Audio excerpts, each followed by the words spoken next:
Do not confuse this with treatment or mental health advice or direction.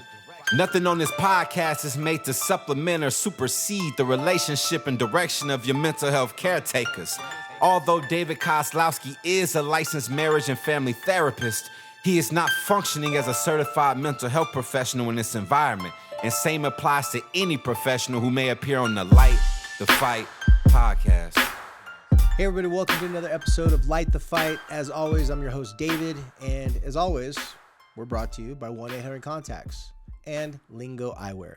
Go to www.liingoeyewear.com/lightthefight and use promo code LightTheFight for $30 off your very first pair of prescription glasses and prescription sunglasses. You can get the types of models you want, different types of fashion.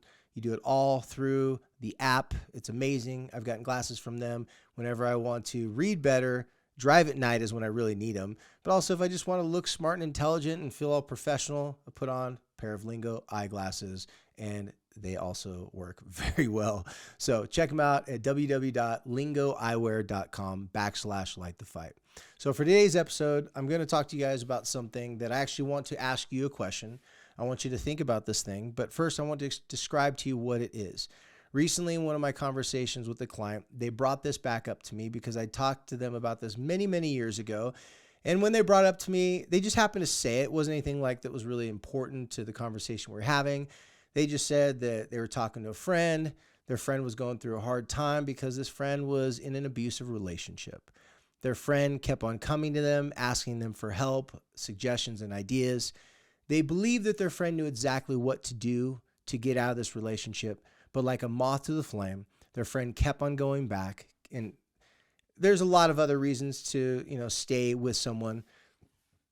But in this type of a abusive situation, they were really worried about the friend, and the friend just couldn't really wrap their head around why they kept on going back to the same person when they had already been broken up for a while. They had already separated, but they kept on going back.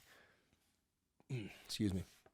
So they told their friend about this thing called learned helplessness that they'd learned from me quite some time ago. Now, I did not invent this. I did not make this up, but it is something in conversations, when relevant, I'll share with my clients.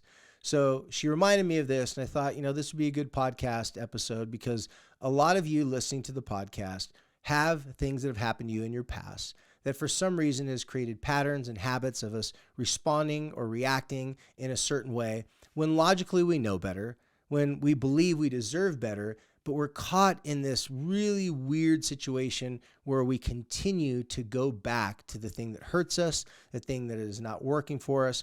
Now, when I talk about learned helplessness, I use this in a very broad and general way of speaking about it. If you want to get very detailed about it, there's been lots of research on it throughout the years. There's been a lot of people who've said it's kind of like the core of depression. Then other people argue depression's more complicated than that. I just want to talk to you about it. And then after I explain to you what it is, how it affects you, I'm going to ask you a question about what you could be doing to change any learned helplessness that you may have developed in the course of your lifetime. So let me start off by reading something here online that talks about the gentleman who coined the term and who wrote the first book about it. And this just gives you a little bit of information and background for you to understand what it is and also how it came about. And then I will give you the self-reflection to do a little self-assessment on, are there some areas in your life where you may fall into this category of struggling with learned helplessness? So the theory of learned helplessness was conceptualized and developed by American psychologist Martin E.P. Seligman, I think it's Seligman, at the University of Pennsylvania in the late 1960s and 70s. While conducting experimental research on classical conditioning, Seligman inadvertently discovered that dogs that had received unavoidable electric shocks failed to take action in subsequent situations, even those in which escape or avoidance was in fact possible, whereas dogs that had not received the unavoidable shocks immediately took action in subsequent situations. The experiment was replicated with human subjects, using loud noise as opposed to electric shocks, yielding similar results. Seligman coined the term learned helplessness to describe the expectation that outcomes are uncontrollable. Learned helplessness has since become a basic principle of behavioral theory. demonstrating that prior learning can result in a drastic change in behavior, and seeking to explain why individuals may accept and remain passive in negative situations despite their clear ability to change them. In his book, Helplessness, this was the book I read in graduate school, which I learned about this in the first place. Seligman argued that as a result of these negative expectations, other consequences may accompany the inability or unwillingness to act, including low self-esteem, chronic failure, sadness, and physical illness. The theory of learned helplessness also has been applied to many conditions and behaviors, including clinical depression, aging, domestic violence, poverty, discrimination, parenting, academic achievement, drug abuse, and alcoholism. So the first time I had heard about learned helplessness, I was taking a class in graduate school that was talking about relational violence, and that's when it first came up. I was so interested in it. I got the book and I read the book, and even though I read the book a long time ago, I picked up the nuggets and the basics of the concept. The study that I was doing at the particular time in graduate school had to do with a woman that was in a physically abusive relationship with a husband. She went to court. They gave us what's called a vignette. So they give us a scenario situation, they tell us the story, and they tell us to try to diagnose it, to try to break down the different parts of the story, what's going on here. And the answer to it was this woman was struggling or was suffering from learned helplessness. So in the story, they talked about how the husband had isolated her from all of her family, from her friends. So what that meant was over, a number of years when she was in need of help and she would go to her mom, he would demonize the mom, say the mom's a horrible person, just make it so that if she ever went and talked to her mom, that she'd be punished by him, maybe not physically in this vignette, but she was punished by him in some way, shape, or form. At times, the relationship got physical. He had laid hands on her. She'd tried to leave and take off, but she would always keep on coming back. Her friends, her social group, they got really tired of listening to her. Again, if she ever wanted to hang out with people, he would, really make it difficult for her. He'd make her feel bad if she left the kids. So him keeping her away from family members, friends, and loved ones really isolated her to that he was the main person in her life. So if she wanted to have financial freedom, so because she was a stay-at-home mom, because he was working all the time, if she wanted money to buy groceries or whatever, she had to jump through all these hoops. If she did not do all the things that he wanted her to do, then she would be punished by, here's $20 when she needed $200 for groceries. So this type of control, this type of negative behavior, her being mistreated and being physically, psychologically, and emotionally abused would always result into her wanting to get away, but she had learned to be helpless to that situation. In the vignette, she'd went to therapy, she'd talked to the therapist, she'd confessed about the things she was struggling with. They were asking us as a therapist to see how would you help this woman, what would you do? And so when I learned about this through this first vignette, it really hit home for me because this reminded me of a friend of mine that she went through a similar situation. Now, I had heard about this after the fact, but when she told me about the situation and she confessed to me that this is what she was going through, because we lost track after high school and I wasn't really up to date with her life. And years later, when she told me about all this, I was so surprised to hear this because she seemed so confident. She seemed so capable. She seemed like she had everything together. But when she described all the details of it, it really broke my heart. It made me think wow, this is a real thing. I didn't know someone could be broken down psychologically over time to the point where they learned and their identity became they're a victim and they're helpless and they're damned if they do, damned if they don't. And so personally for me, hearing that, learning about this in graduate school, it really stuck with me over the years. Now, not every client that I've ever talked to have I brought this up with, but the clients that I have brought this up with, I've always helped them figure out where did the origin of this come from? How did this begin? Could they trace it to something in their past with the parents, with a loved one, some sort of bad relationship that they're in? And could they make a connection between that and something that they're currently struggling with? A common thing that it's talked about in that article that I read and I've seen in my practice is when I talk to people that were struggling with addiction, their helplessness to the addiction was always very evident and very apparent. Now, some people really buy into the medical model, which is the model of addiction is a disease. And whether people believe it's a disease or it's not a disease, the work is still very similar to what you have to do to overcome said addiction.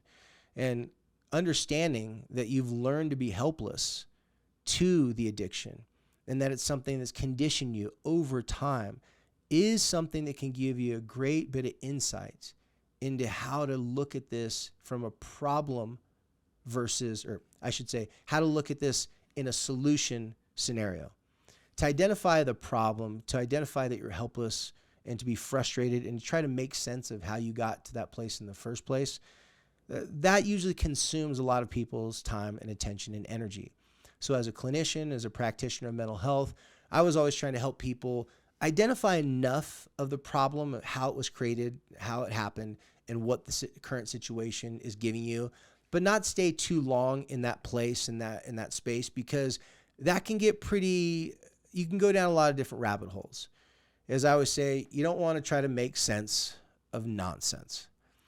However, when you're conditioned to be helpless, sometimes you find yourself looking for more and more answers when really action is your best friend. Having a plan, identifying 1, 2, maybe 3 basic steps you can do to work towards that plan. Now, I haven't had a lot of experience, meaning it hasn't been one of my specialties, working with women who have been victims of domestic violence, but I have had a little bit of experience with that. And with the women that I've worked with, this was a common terminology that would come up a lot, and they'd be taught this at different agencies and different support groups. They'd talk about learned helplessness a lot, and constantly talking about the actions and the steps that you have control over, and working towards those steps was always the best process.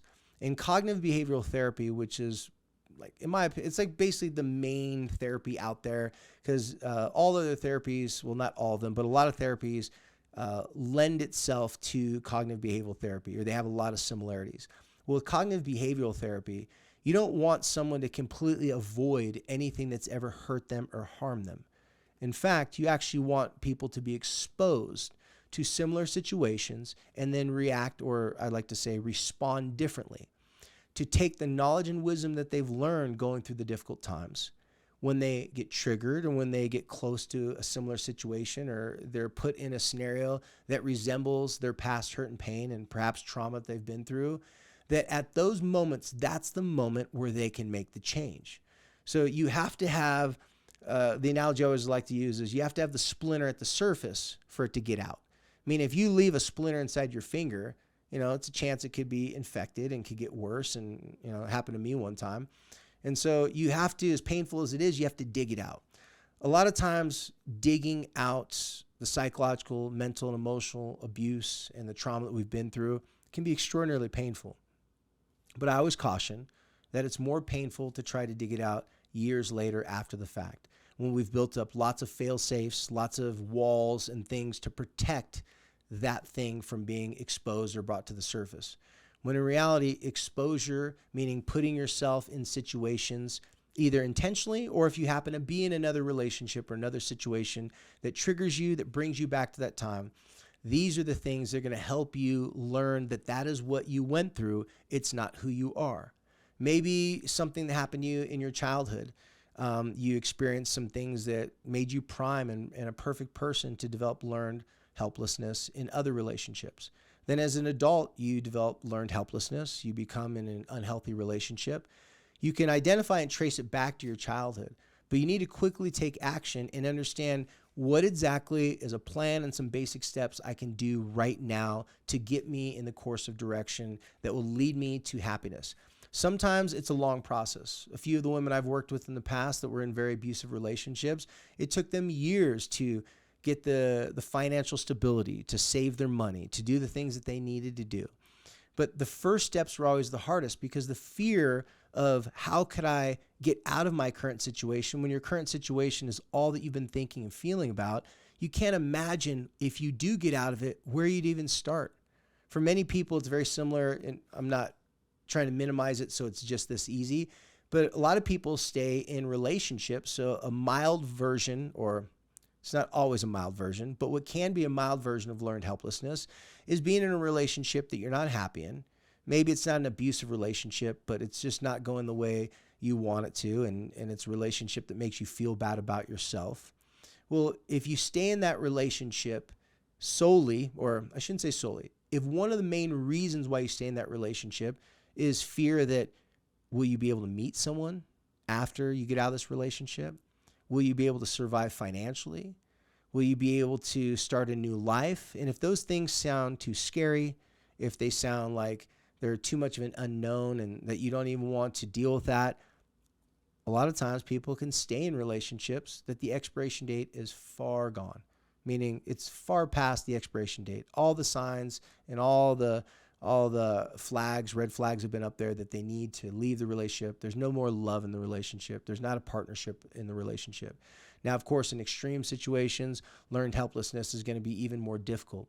If there is like kids, if you're completely financially dependent upon that person and you're in an abusive relationship, this is going to be a much more difficult situation because not only can you not imagine yourself being successful or being independent on your own, this person or this scenario has broken you down to you have no proof that you could be financially independent, emotionally independent, because you've been isolated to the point where your circle of friends, your support group that was a big circle has come to a dot, meaning you're so disconnected. You don't think that other people will take you back in their friend groups. You're fearful that you've burnt too many bridges or that so many people have judged you and criticized you for you being a helpless victim in that scenario and situation that it can cause you to not make any moves and to not make any changes at all. So my question that I have for you listeners is I want you to ask yourself. So Google learned helplessness yourself, look it up, or just re-listen to the beginning of this podcast, and then ask yourself, are there some things in your life right now that you have been conditioned to believe, so that's the learned part, that you're helpless? And if so, and if you're completely honest with yourself and you are able to find or identify some things in your life, I want you to then think, what is one specific thing that you can do right now in your present day to start working towards breaking the conditioning? Because conditioning doesn't happen in one instance. It happens over the course of a period of time. If you can identify one thing that can help you break the conditioning of that learned helplessness, then I want you to start work on that right away. For some of my clients, it could be their physical health. A couple of people that I worked with, they said that they didn't want to leave their relationship because they'd let themselves go physically. They felt that they're unattractive. Their partner had made it very clear to them that they're unattractive. And if they tried to leave them, they would not get anything better. Now, of course, all the friends and the loved ones of these people told them otherwise. But again, they learned over time to believe that they would struggle and that maybe they wouldn't be able to find anyone to be attracted to them because they were not the most attractive version of themselves. Well, in two specific situations I'm thinking of, those people started simply with putting emphasis and putting investment in their own physical well-being and conditioning.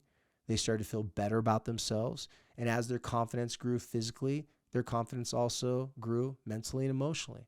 Now, it wasn't just as simple as they got in better shape and then they're able to leave the relationship, but you have to start somewhere. Our mind has a tendency of wanting to take, imagine on this table that I'm sitting right here, we want to take 50 problems that we have and we want to try to make sense of all these 50 different problems. And if our mind comes back and says, you know what, not only can I not make sense of all 50 of them, I'm really, every time I start thinking about all these problems, it creates another 10 or 20 problems on top of it. And then I get even more stressed out. And so sometimes it reports back to us, there's too many problems to fix. We have too much work in front of us. We worked really hard thinking about all these struggles that we have. Let's take a break. Let's take a rest. This is too much. This is too stressful.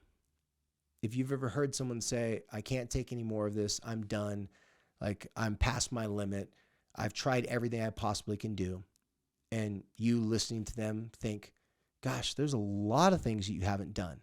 And you may even think that that person is being dramatic, or that person is just not willing to put in the work, or they don't want to be honest with themselves. That's not necessarily the case. they put in a lot of work thinking over and over and over and over again about the many scenarios they don't have control of, even though reality would argue that they do have control of some of those things. So if we put 50 problems out on the table, it looks like a lot. But if we pick up one of the problems and identify what is a problem that we can work on currently right now at this moment, that can start the momentum. It can start the wheels turning to break the conditioning from learned helplessness to learned helpfulness. You can be the most helpful person in your life. In fact, I would argue that if you are your own best friend, you are going to have a huge advantage in life. That means a best friend can talk to you with sternness sometimes, like, get up, you're stronger than this, you got this, keep going. It can be like a coach. Sometimes it can be the person that says, hey, listen, take a break. You're being too hard on yourself. Do a little self-care. You know, you're pushing yourself too far, like slow down. Other times it can be like, hey, you know, like, remember that one time when you did something great and amazing? Don't forget that you are still capable of doing great and amazing things. So learned helplessness, even though it's a very big subject, even though there's a lot of things that fall underneath that umbrella, I just want you to ask yourself, are there some areas in your life where you've developed that conditioning, where you've learned to be helpless? And what is one thing that you can start with right now to change that conditioning, to put it in a totally different direction? The direction of, that's who I was, that's not who I am. That's what I went through, that's not what I'm capable of doing now. Just because I'm scared of something doesn't mean that's not the thing that I want to do. If I'm avoiding making big life changes because I think that there's too many things out of my life or in my life that I cannot control, well, let me just pick one thing that I can. So you guys, as always, thank you for following us here on Light the Fight. Thank you for listening to the podcast. Thank you for following us on Instagram. And if you're not following us on Instagram, please go follow us on Instagram or on YouTube, at Light the Fight on YouTube as well. If you haven't checked out our Patreon, please check out our Patreon. It's just $5 a month. You get 4 extra videos. It helps us pay the bills here at Light the Fight. And until next time, thank you for helping us to light the fight.